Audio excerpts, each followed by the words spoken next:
Welcome to the annual meeting for Sentinel North. I'll be talking to you today about Project 1.5, Pitutsimaniq Network Sensors for Real-Time Surveillance of Infrastructures and Nordic Ecosystems. I'm Leslie Rush, a professor of electrical and computer engineering at Université Laval. I'll be telling you today about our Year 1 progress report. This is about the village of Salluit, where we have installed network sentinels of climate change in the summer of 2017. Let me start by giving you a little bit of context on the village of Salluit. It's an isolated community dependent on some critical infrastructures.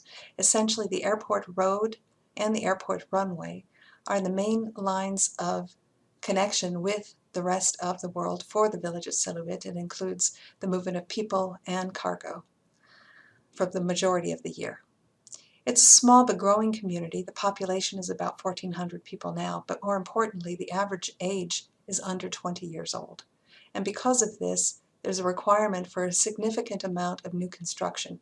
And unfortunately, there are only limited suitable sites. And I say suitable because of the risk for landslides.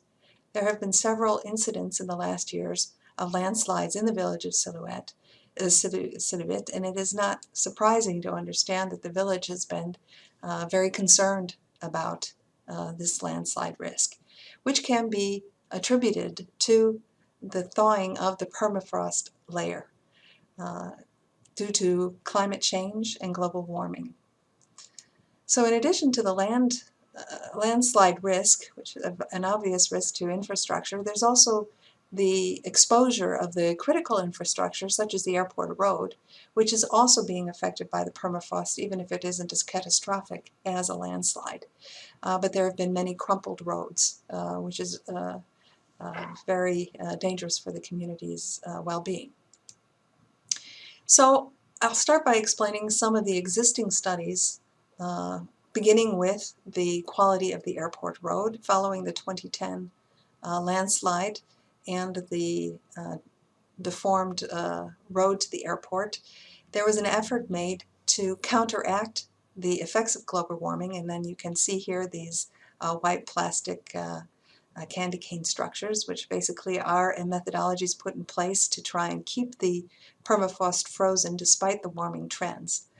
And in addition to installing these countermeasure, there was also a system of sensors which were deployed in order to assess the efficacy of these countermeasures. And so here below we have an overview of the airport road, and in red we see a fiber optic cable which was installed beneath the roadbed, which acts as a linear distributed thermal sensor, so that all along the 3.3 kilometers of the fiber we can measure temperature.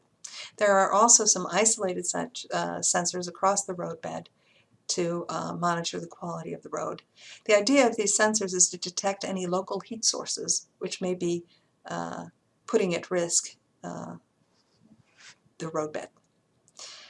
So in addition to monitoring the road, of course, we're also interested in monitoring the risk of landslides, and because of that there have been monitors put in place to look at the local climate and to look at the health of the permafrost layer. Currently, these sensors which are deployed are collecting data on a daily or hourly basis. However, it's stored locally, and this data is collected only once per year. This means that the analysis, and for instance, particularly the risk assessment for the landslide, is also predicted on a yearly timescale. So the objectives of this project for the summer of 2017 were to provide real-time monitoring of these sensors which have already been deployed. This real-time capability will also launch some new research into wireless networks for northern communities, and also create new monitoring tools for researchers, government, and for communities.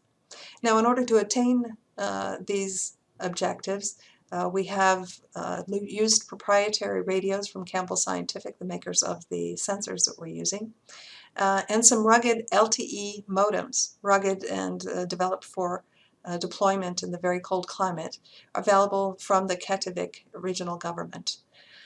The equipment that I've just discussed will allow us to create Wi-Fi sensor networks, and will also give us remote access to that fiber optic sensor which is deployed. The team working on this project this summer are Sirin Bouchara, a master's student with me at the Center for Optics, Photonics, and Lasers, and the research assistant Emmanuel Leroux from the Center for Northern Studies. We also had an intern, bachelor's degree student, Chandra Kumari, who came to us from India under the MyTax Global Link project. So let's start by getting our bearings. Here I show you the original village of Salluit and the road from that original site leading out to the airport. As we swing around, we'll also see in this view the site of the 1998 landslide.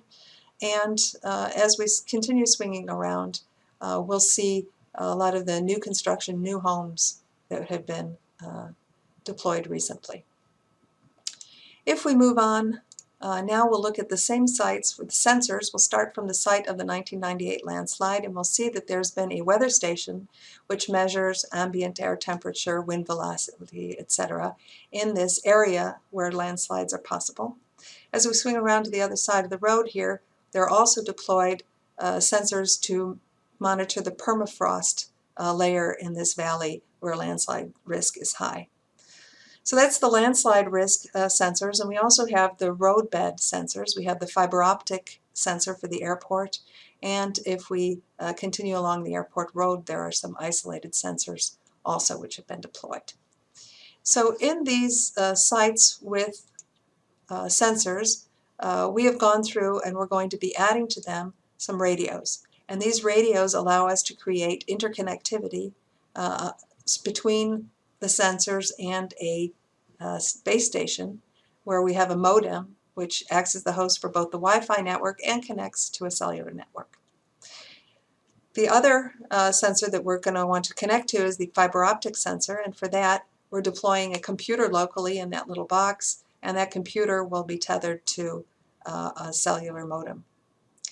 So this entire collection of equipment which we've deployed, you can see we've created a Wi-Fi network so that all of the sensors in that valley and where the airport road is communicate to this modem, and from this modem we go into the LTE network.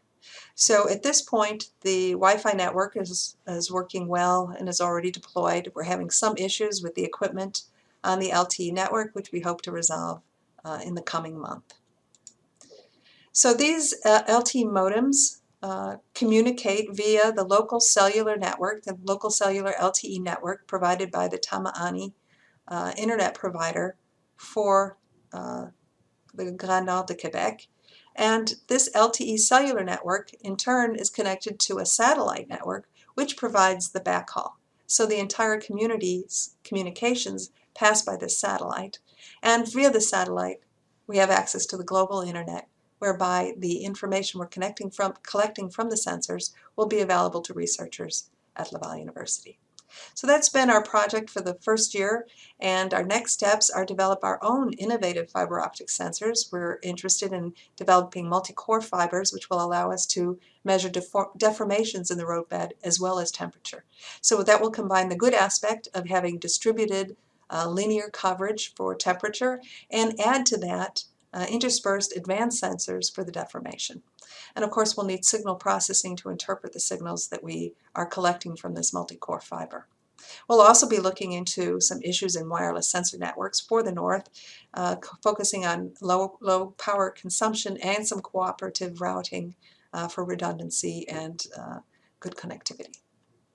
So finally, I'd just like to acknowledge our partners from the northern village of Salluit. We have the mayor, Paul-Lucie Saviadjuk, and the Secretary-Treasurer, Suzy Alekou, who have been facilitating efforts over the years for our research, and Annick Guimond at the Ministère des Transports.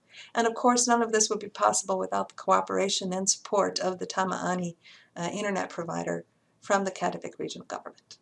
Thank you very much.